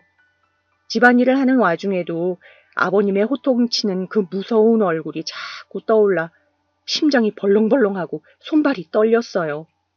혹시라도 또 아버님께 혼날까봐 무서워 어떻게든 트집을 잡히지 않으려고 거의 강박적으로 모든 집안일에 신경을 썼습니다. 청소한 곳을 확인하고 또 확인하고 머리카락 한 올, 먼지 한 톨 떨어져 있지 않도록 주의했습니다. 아버님 옷은 자로 재가면서까지 최대한 완벽하게 각을 잡아 다리려고 노력했고 아버님이 자주 드시는 간식이나 과일이 혹시나 떨어지지는 않을까 매일 종류별로 사다가 채워놓았습니다. 그리고 아침에 또 늦게 일어날까봐 항상 긴장하면서 잠이 들다 보니 잠을 깊게 자지 못해 매일 눈이 충혈되고 머리가 아팠어요. 결혼하자마자 이런 생활이 반복되다 보니 친정 부모님이 너무 보고 싶더라고요. 결혼하고 한 번도 못 뵀는데 명절 때는 뵐 수 있다는 생각에 명절날만 기다리고 또 기다렸습니다. 그리고 결혼 후 처음 맞이하는 명절이 되었어요. 저는 며칠 전부터 어머님과 정성껏 제사상을 준비했습니다. 그리고 명절 당일 제사가 끝나고 점심까지 먹은 후 친정에 가기 위해 짐을 쌌습니다. 친정이 좀 멀어서 갔다 오려면 한 보따리 싸가지고 가야 했거든요. 짐을 다 싸고 거실로 나와 아버님께 친정에 다녀오겠다고 인사를 하는데 아버님이 갑자기 벌컥 화를 내시더라고요. 가기는 어딜 가냐? 너는 정씨 집안 사람인 거 잊었느냐? 명절에 남의 집에 가는 사람도 있더냐? 저는 너무 서러운 마음에 처음으로 아버님께 말대꾸를 했습니다. 아버님, 남의 집이 아니라 저희 부모님 집이에요. 저 결혼하고 친정 부모님 한 번도 못 뵌 거 아시잖아요. 오늘만 가게 해주세요, 아버님. 그러자 아버님은 벌떡 일어나서 방에 들어가시더니 회초리를 들고 나오시더라고요. 그리고선 남편에게 회초리를 쥐어주며 저에게 소리쳤습니다. 자고로 여자는 결혼하면 남편 집안에 뼈를 묻는 것이다. 집안 어른이 여기 계시는데 어딜 포르장머리 없이 자리를 비우려 하느냐? 네가 시합이 알기를 아주 개떡으로 아는구나. 저는 아버님의 호통에 다리가 풀려 주저앉고 말았어요. 서러운 마음과 무서운 마음이 뒤섞여 엉엉 울고 있는데 아버님은 오히려 더 큰 소리로 호통을 치시더라고요. 이번에는 남편에게 삿대질을 하면서 말이죠. 너 이 자식 내가 때려서라도 가르치라고 했냐 안 했냐? 어딜 감히 어른 앞에서 경망스럽게 소리내어 우느냐? 너 그 회초리로 네 마누라 버릇 단단히 고치지 않으면 둘 다 내쫓을 줄 알아라. 그리고선 아버님은 저에게 종아리를 거두라며 소리치셨어요. 저는 남편이 말려주길 바랬지만 남편도 아버님이 무서운지 회초리를 들고 불안한 얼굴로 눈알만 굴리고 있더라고요. 아버님이 빨리 안 하냐 하고 한 번 더 호통을 치자 남편이 저에게 미안하다는 표정을 지으며 눈짓을 보내더라고요. 저는 여기서 빠져나갈 길이 없겠구나 하고 어쩔 수 없이 종아리를 걷었습니다. 그리고 남편은 떨리는 손으로 회초리를 들고선 아버님 말씀대로 제 종아리를 후려쳤죠. 저는 너무 아파 뼛속부터 통증이 퍼져나왔지만 이를 꽉 깨물고 참았습니다. 제가 여기서 참지 못하면 이 고통이 끝나지 않을 것 같았거든요. 그리고 저는 한참의 매질 끝에 아버님의 그만해도 된다는 허락을 받고서야 자리에서 일어날 수 있었습니다. 어느새 제 종아리도 남편의 눈도 시뻘겋게 충혈이 되어 있더군요. 저는 넋을 잃어 더 이상 눈물도 나오지 않게 되었습니다. 그리고 그날 처음으로 이혼을 생각해보게 되었습니다. 폭군 같은 시아버지와 그걸 지켜보기만 하는 어머님과 남편 사이에서 견디기가 힘들었어요. 아버님만 안 계시면 남편과도 사이가 좋고 어머님도 특별히 저에게 못되게 굴지 않으셨지만 아버님만 계시면 각자 살아남기 바빴거든요. 이렇게 평생 살 바에는 차라리 이혼녀가 되는 게 낫겠다고 생각했습니다. 하지만 그런 생각도 잠시뿐 얼마 지나지 않아 제 뱃속에 아이가 생기고 말았습니다. 아이가 생긴 이상 이혼은 할 수가 없었죠. 아무리 그래도 소중한 아이에게 아빠를 잃게 할 수는 없었습니다. 저는 아이를 위해서라도 이 집안에서 독하게 살아남아야겠다고 다짐했습니다. 독하게 살아남아 아이가 초등학교에 들어가기 전 반드시 분가를 하기로 마음먹었어요. 그리고 남편에게도 이 생각을 전했습니다. 시부모님께 임신 사실을 알리자 어머님은 눈물을 흘리며 기뻐해 주셨지만 아버님은 무조건 아들이어야 한다며 으름장을 놓으셨어요. 사실 남편한테 남동생이 하나 있었지만 아버님 성격을 못 견디고 일찍 집을 나가 의절하고 사는 바람에 정씨집안 대를 잇기 위해서는 제가 아들을 낳아야만 하는 상황이었거든요. 저는 뱃속의 아이가 아들임을 믿어 의심치 않았습니다. 태몽도 그렇고 발길질 하는 것만 봐도 씩씩한 아들이라는 게 마음으로 느껴졌어요. 그래서 임신 중에 계속해서 아버님이 저를 못살게 구셔도 꿋꿋이 참을 수 있었습니다. 그리고 그해 겨울 저는 떡두꺼비 같은 아들을 낳았습니다. 아버님은 겉으로는 내색 안 하려고 하셨지만 좋아하시는 게 티가 나더라고요. 아들을 낳고 나서 온몸에 뼈마디가 시리고 아팠지만 시댁에 살면서 산후조리란 건 생각도 못 해봤어요. 아이를 낳고 얼마 지나지 않아 다시 예전의 생활로 돌아가야 했죠. 거기에 아이까지 봐야 했으니 하루 중 쉴 시간은 단 1분도 없었습니다. 어머님이 아이 보는 것을 조금 도와주시긴 했지만 그래도 아이가 생기기 전과 비교할 수가 있나요? 아이를 낳아보신 분들이라면 애 키우는 게 얼마나 손이 많이 가는지 화장실 갈 시간도 없을 정도로 얼마나 눈을 못 떼고 지켜봐야 되는지 다들 아실 거예요. 하지만 아버님은 직접 애를 키워보신 적이 없으니 그런 저의 상황을 전혀 이해 못 하시더라고요. 집에서 왜 옷차림새가 흐트러져 있는지, 왜 부르면 제깍제깍 달려오지 못하는지, 집이 왜 자꾸 지저분해지는지 전혀 이해를 못 하셨죠. 처음에는 설명해 보려고 노력했지만 워낙에 남의 말은 귓등으로도 안 들으시는 분이라 진작에 포기하게 되더라고요. 방바닥을 걸레로 닦다가도 손목이 욱신거려 잠시 멈추고 손목을 주무르고 있으면 아버님이 보고선 혓바닥을 하고 찼어요.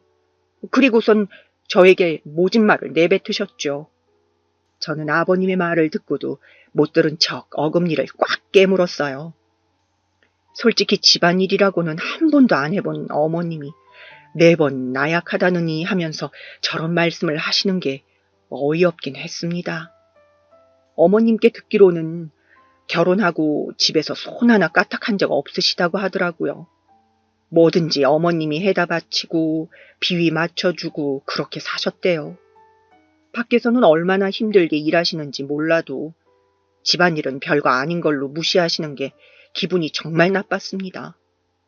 집안에서는 왕처럼 군림하시니 저랑 어머님이 하는 일들은 전부 다 하찮게 느껴지시나 봐요. 저는 아버님이 저런 말씀을 하실 때마다 예전에 남편을 시켜 저에게 회초리질을 하게 했던 그 일을 떠올리며 다시 마음을 다잡았습니다. 그리고 시간이 흘러 저는 연년생으로 둘째 아이를 낳았습니다. 둘째도 아들이었어요. 아마 아버님 성격에 딸을 낳았으면 한 소리 하셨을 거예요. 쓸모도 없는 계집애는 낳아서 어디다 쓰냐면서요. 그런데 아들이라고 예뻐하신 건 또 아니었어요. 애들이랑 놀아주는 법도 없었고 애들한테 말 한번 걸어주시지 않았죠. 아버님 인상이 워낙 강하고 무섭게 생기셨다 보니 애들도 할아버지한테 가까이 다가가려고 하질 않았어요. 게다가 평소에도 무뚝뚝한 말투에 화내는 모습만 보여주시기 때문에 애들이 보기에는 너무 무서운 어른이었던 거죠. 성인인 저도 아버님이 무서운데 애들은 오죽할까요? 애들은 아버님이 없는 낮에는 깍깍거리며 재밌게 놀다가도 저녁에 아버님이 퇴근하고 집에 오시면 눈치만 슬슬 보고 제 뒤에 숨기만 했어요. 남들은 할아버지가 손주들 예뻐서 물고 빨고 한다던데 우리 애들은 할아버지 사랑도 못 받고 자라는 게 안타까웠어요. 그리고 저 어린 것들이 벌써부터 눈치나 보고 주눅 들어 있는 게 정말 가슴이 아팠습니다. 매일 밤마다 아이들을 다독여주며 언젠가 분가하게 될 그날만을 기다렸어요. 그렇게 시댁에서 두 아들을 키우며 살다 보니 점점 제 마음도 단단해졌습니다. 이제는 아버님이 아무리 저에게 호통을 치고 막말을 하셔도 한 귀로 듣고 한 귀로 흘릴 정도가 되었어요. 그런데 저에게 화를 내시는 건 이제 괜찮지만 아이들에게까지 모질게 구는 것은 정말 보기가 힘들더라고요. 아이들이 커서 이제 유치원도 가고 혼자 밥도 먹을 수 있는 나이가 되자 아버님은 또 그놈의 정치집안 타령을 하면서 애들을 훈육하려고 하셨어요. 툭하면 밥상머리 예절이니 뭐니 해가면서 밥 먹는 애들한테 손가락질 하면서 소리를 지르시고 애들이 집안에서 조금이라도 소리 내고 걸으면 시끄럽다고 혼을 내셨죠. 정씨집안 사람은 발걸음도 사뿐사뿐 해야 된다면서요. 어느 날은 밤에 방에서 애들을 재우는데 큰애가 잠을 안 자고 자꾸 뒤척이더라고요.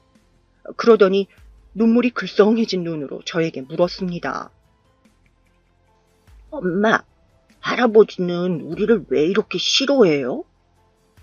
아이는 저에게 이렇게 묻고선 닭똥 같은 눈물을 뚝뚝 흘렸어요. 저는 아이가 너무 안쓰러워서 품에 꼭 안아주고 말했습니다. 할아버지는 너희를 싫어하는 게 아니야.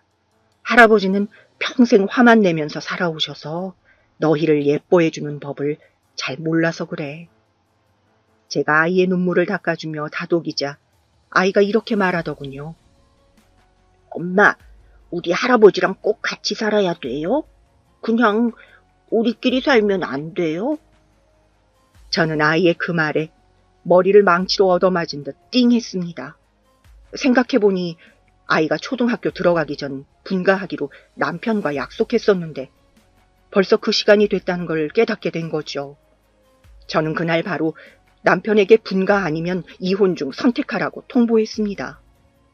남편은 분가를 선택하더군요. 하지만 아버님께 말씀드리는 게 큰 문제였습니다.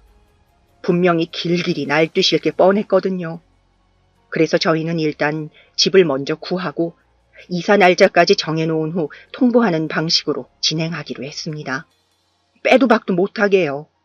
그리고 시간이 흘러 이사하기 하루 전 저와 남편은 아버님 방에 들어가 무릎을 꿇고 말씀드렸습니다. 남편은 아버님이 무서웠던지 떨리는 목소리로 겨우 말하더군요.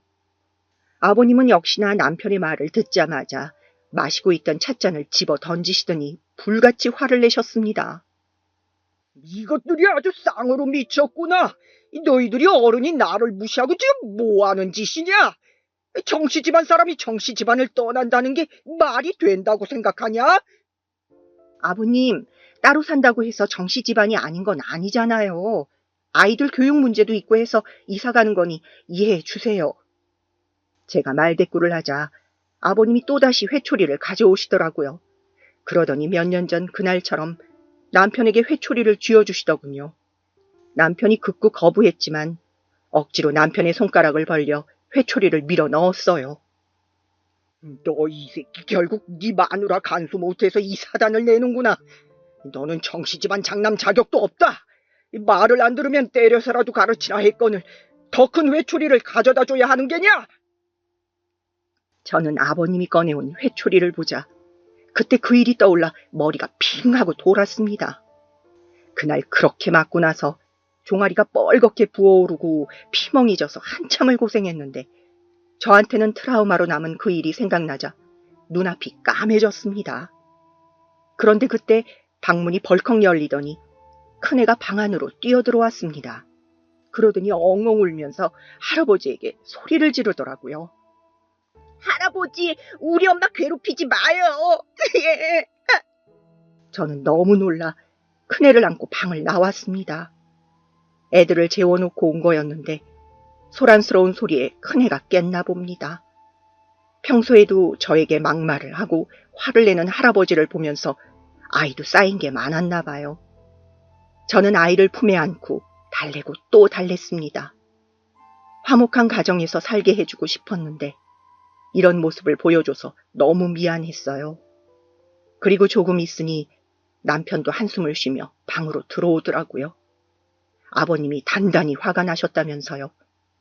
어쨌든 내일 이삿짐 예약이 되어 있으니 죽이 되든 밥이 되든 나가면 해결되겠지 하더라고요. 그리고 다음 날 저희 가족은 이삿짐 차에 모든 짐을 실은 후 시댁을 떠났습니다. 아버님은 나와보지도 않으시고 방문도 안 열어주셔서 어쩔 수 없이 문 밖에서 인사드리고 나왔네요. 앞으로 저 없이 혼자 아버님 수발 드실 어머님이 조금 걱정되긴 했지만 우리 아이들을 위해서라도 나와야 했습니다. 그리고 새로운 집으로 향하는 차 안에서 아이들은 어느 때보다도 밝게 웃더라고요. 그렇게 우리 가족은 화기애애한 분위기 속에서 새로운 시작을 향해 출발했습니다. 이사간 집은 시댁에서 1시간 정도 떨어진 지역에 있는 아파트였어요. 남편이 여태까지 회사 생활하면서 모은 돈에 대출을 끼고 작은 아파트를 마련했죠. 시댁에서 벗어나니 그렇게 자유로울 수가 없었습니다. 더 이상 새벽 일찍 일어나 밥을 차리지 않아도 되고 집에서 편하게 잠옷만 입고 있을 수도 있었어요. 그리고 무엇보다도 아이들이 더 이상 눈치 보지 않고 즐겁게 웃고 떠드는 모습을 보니 정말 분가하기를 잘했다는 생각이 들었습니다. 그런데 아버님은 그 후에 저와 남편에게 주기적으로 전화해서 잔소리를 하고 화를 내곤 하셨어요. 부모도 모르는 몹쓸 놈들이라면서요. 그래서 저희는 아버님의 화를 풀어드리려고 주말마다 시댁에 갔습니다. 아이들은 할아버지 집에 가기 싫다고 땡깡을 부렸지만 어쩔 수 없었어요. 평일에는 자유롭게 지내니 주말만 참자고 아이들을 달랬습니다. 주말에만 시댁에 가니 예전에 시댁에서 365일 같이 살 때보다 아버님의 막말이 더 심해졌어요. 일주일 동안 트집거리만 잔뜩 생각해놓고 계시다가 주말에 저희가 오면 터트리시는 것 같았어요. 혹시 분노 조절 장애가 아닐까 싶을 정도로 심하셨습니다. 보통 시댁에 가서 신발을 벗자마자 호통이 날라왔죠. 어디 못 배운 놈들 같이 신발을 흐트려 놓느냐? 라고 하면서요. 아직 어린아이들이라 신발을 벗다 보면 신발이 흐트러질 수도 있고 뒤집어질 수도 있는 건데 그걸 못 참으시더라고요. 그리고 아이들이 이제 막 초등학교에 입학했는데 벌써부터 정시 집안 교육을 시키시더군요. 아이들은 할아버지의 말을 알아듣는지 못 알아듣는지 그냥 네 하고 대답하더라고요. 그리고선 힘없이 대답했다고 또 한바탕 혼이 났네요. 그리고 시간이 흘러 아이들은 어느새 고등학생, 대학생이 되었습니다. 아이들은 커가면서 할아버지를 더욱더 싫어하기 시작했어요. 어릴 때야 그냥 무서운 할아버지 정도로만 생각하던 아이들이 어느 순간부터는 할아버지는 성격이 이상하다며 말도 안 되는 얘기만 하고 트집만 잡는다고 가기 싫다고 하더라고요. 그래서 몇 년 전부터는 매주 주말마다 시댁에 가던 것을 2, 3주에 한 번 가는 걸로 줄였습니다. 그런데 가는 횟수를 줄이고 나서부터 왠지 어머님이 점점 야위어 가시는 것 같았어요. 원래도 조용하고 기력이 없으신 분이었지만 점점 수척해지고 계신 게 눈에 보였습니다. 아무래도 아버님이 저희가 올 때마다 저희한테 화풀이를 하셨는데 화풀이 대상이 자주 오지 않으니 어머님을 더 들들 볶는 것 같았어요. 그나마 전에는 아버님이 출근하신 이후에는 할 일은 많아도 아버님 시야에서 벗어날 수는 있었는데 아버님이 정년퇴직을 하시고 집에만 계신 이후에는 숨 쉴 틈이 전혀 없었겠죠. 젊을 때야 참고 사셨어도 지금은 나이 드시고 몸도 성치 않으신데 일주일 내내 혼자 시달리니 몸이 버티기 힘드셨을 거예요. 결국 어머님은 작년 가을즈음 돌아가시고 말았습니다. 저는 어머님이 너무 안쓰러워서 가슴이 미어지는 듯 했어요. 저는 10년이 채 안 되는 기간 동안 같이 살았는데도 이렇게 치를 떤 지경인데 어머님은 50년 가까이 사셨으니 오죽하셨을까요? 평생 고생만 하시다가 돌아가신 어머님을 조금 더 챙겨드리지 못한 게 후회되었습니다. 그런데 어머님이 돌아가신 슬픔을 채 이겨내기도 전에 저희에게는 청천벽력이 떨어졌습니다. 어머님이 돌아가신 지 일주일쯤 되던 주말에 아버님이 저희를 긴급 호출하신 거죠. 저희 가족은 무슨 일이 났나 싶어 급하게 아버님 댁으로 향했습니다. 그런데 집안에 들어서자마자 저고 남편이고 할 거 없이 깜짝 놀라고 말았어요. 항상 깔끔했던 아버님 댁이 아주 난장판이 되어 있었던 것이었죠. 현관을 들어서자마자 코를 찌르는 악취와 함께 여기저기 굴러다니는 쓰레기들이 말도 못하게 더러웠습니다. 저는 코를 쥐고서는 발 디딜 틈을 찾아 집 안으로 들어갔어요. 아버님, 저희 왔어요. 아버님을 부르며 방 안으로 들어가자 방 안에 먹다만 컵라면과 소주병이 한가득이었습니다. 저는 믿을 수 없는 광경에 순간 할 말을 잃었지만 금방 무슨 일인지 깨닫게 되더군요. 네, 그것은 바로 평생을 왕으로 군림하던 아버님의 처참한 말로였습니다. 평생 손 하나 까딱 안 하고 밥상에 숟가락 하나 놔본 적 없던 아버님, 부엌에 들어가 본 적도 없는 아버님이 어머님의 손길이 없으면 이렇게 되는 건 불보듯 뻔한 거였죠. 언젠가 이렇게 될 거라고는 알고는 있었지만 현실로 마주하게 되니 정말 처참했습니다. 제 손으로 청소 한번 해본 적 없는 아버님이라 다 먹은 그릇을 치우는 일도 쓰레기를 정리하는 일도 할 줄 모르시더라고요. 그저 따뜻한 밥상에서 먹기만 하면 누군가가 치워주고 옷도 아무데나 벗어놓으면 저절로 빨래와 다림질이 돼서 나왔으니까요. 심지어 빨래통에 집어넣지도 않아 여기저기 굴러다니는 옷들에서는 쾌쾌한 냄새가 났고 빨래한 옷이 없으니 목 늘어진 러닝 셔츠에 트렁크만 입고 계시더라고요. 평생 아버님의 그런 흐트러진 모습은 정말 처음 봤습니다. 아버님은 부수수한 몰골로 일어나시더니 저희를 앉혀두고 말씀하시더라고요. 내 이제 너희 집에 들어가서 살아야겠구나. 이번 달 내로 이 집을 정리할 테니 너희 집 안방을 비워두도록 해라. 저는 아버님의 말씀에 할 말을 잃었습니다. 어머님이 돌아가시자 수발들 사람이 없어서 저희 집에 오시겠다뇨. 제가 어떻게 이 집에서 나왔는데 또다시 아버님 하녀로 살라니요. 생각만 해도 정신이 아득했습니다. 남편도 강압적인 아버지와 같이 살긴 싫었는지 선뜻 대답을 못하더라고요. 그리고 아이들 표정을 보자 두 아이 모두 울듯한 얼굴이었습니다. 저는 마음을 가다듬고 한숨을 크게 쉬었어요. 그리고선 아버님께 말했습니다. 아버님, 그렇게는 못합니다.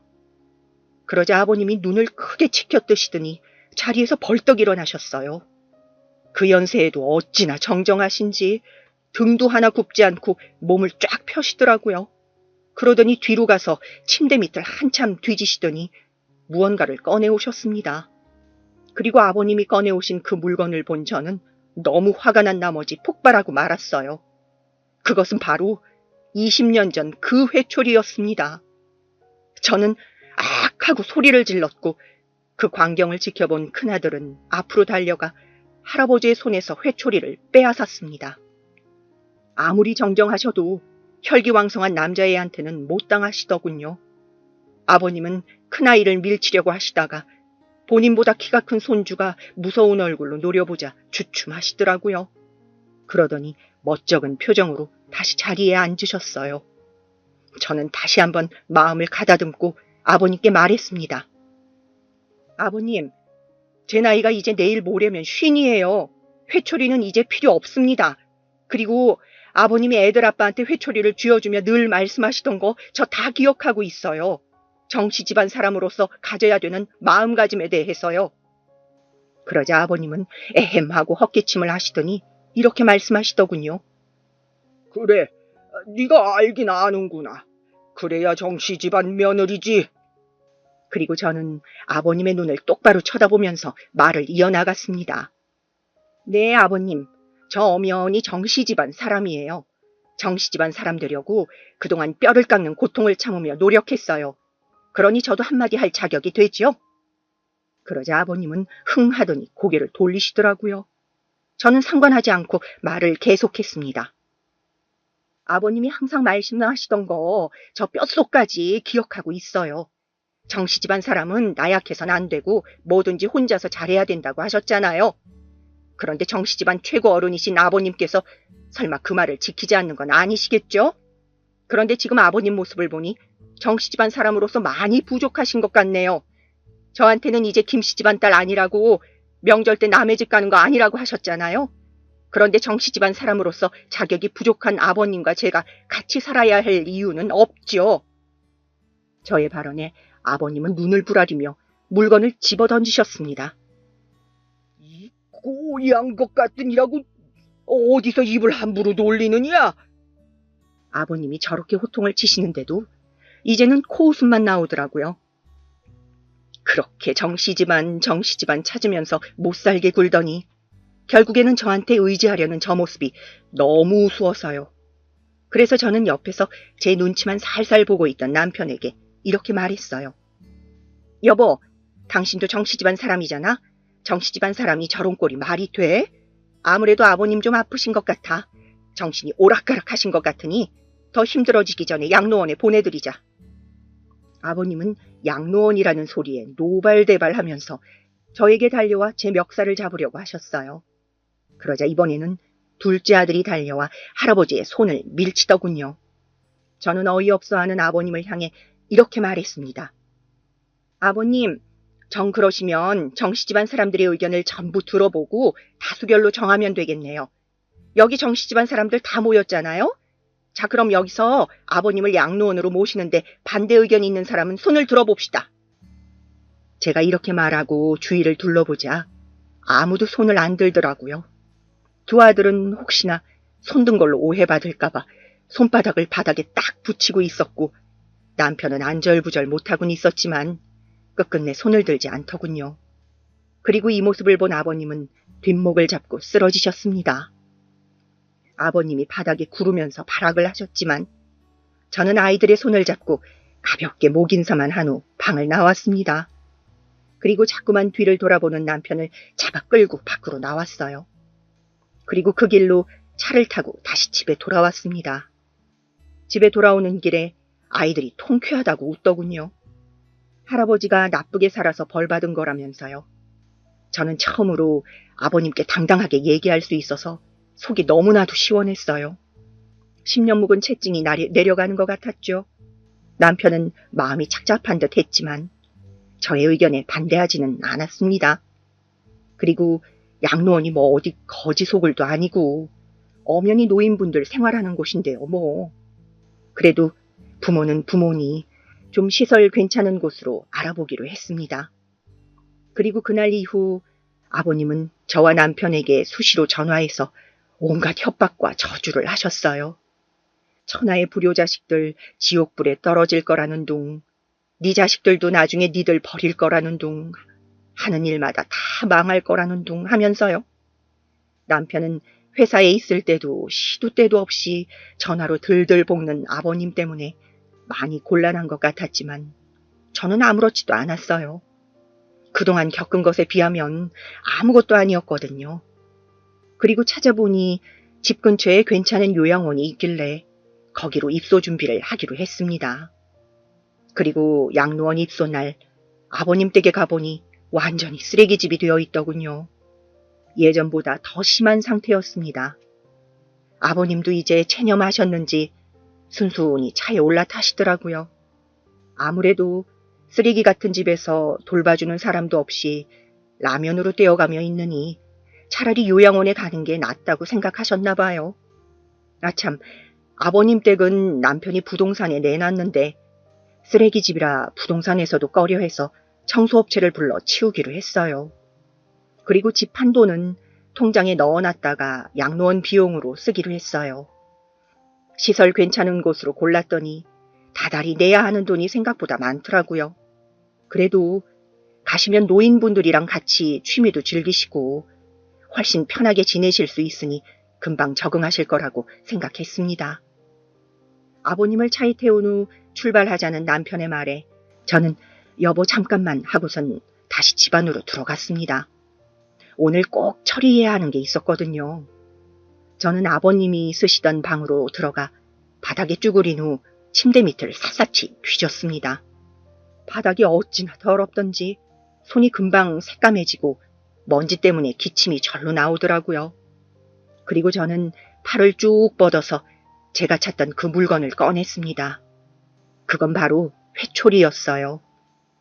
20년 전 제 종아리를 때렸던 그 회초리.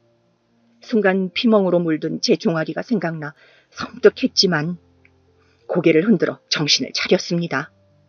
그리고 저는 회초리의 양쪽을 잡고 있는 힘껏 구부렸지만 부러지지 않았습니다. 보기에는 가느다란데 생각보다 단단하더라고요. 그래서 저는 회초리를 가지고 밖으로 나와 벽돌 위에 올린 후 신발을 신은 발로 힘껏 밟았습니다. 그러자 우지직 하는 소리와 함께 회초리가 반으로 부러졌어요. 저는 부러진 회초리를 아버님 댁 마당에 던져버린 후 홀가분한 마음으로 차에 올라탔습니다. 이제 다시는 저 물건을 안 봐도 된다는 생각에 기분이 너무 좋았습니다. 제가 차에서 실실 웃고 있자 큰아들이 저에게 입모양으로 왜 그러냐고 묻더라고요.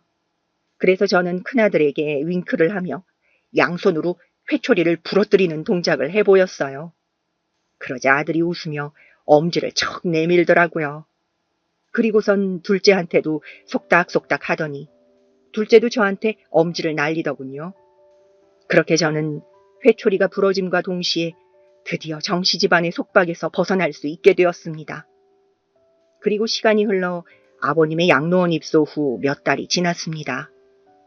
2주에 한 번씩 양로원에 가서 면회를 하고 있는데 아무래도 돌봐주는 사람들이 있다 보니 훨씬 행색도 깔끔해지시고 좋아 보이시더라고요.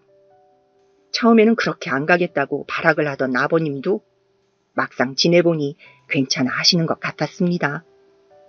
그 성질머리는 못 고치시고 요양원 봉사자들을 힘들게 한다는 얘기를 듣긴 했지만 그것까지 어찌할 방법은 없었죠. 그래도 면회를 갈 때마다 성질이 조금씩은 누그러지시는 것 같아서 다행이었습니다. 그리고 이번 주는 조금 특별한 손님과 함께 양로원에 방문하기로 했어요. 바로 결혼하고 한 번도 본 적 없던 남편의 남동생, 저의 도련님이요. 가족과 의절하고 살던 도련님은 아버님이 양로원에 들어가셨다는 소식을 어떻게 들으시고는 남편에게 연락했더라고요. 호랑이가 이빨이 다 빠졌네 라고 하면서요. 도련님을 본 아버님의 반응이 어떨지 너무 궁금하네요. 20년 만에 찾아온 도련님을 보면 아버님도 그동안 살아온 세월을 반성하실까요? 그랬으면 좋겠네요. 앞으로 아버님이 얼마나 더 사실지는 모르겠지만 그래도 못된 사람으로 남는 것보단 반성하고 좋은 사람으로 살다 가셨으면 좋겠어요. 아이들만이라도 할아버지를 너무 미워하지 않게요.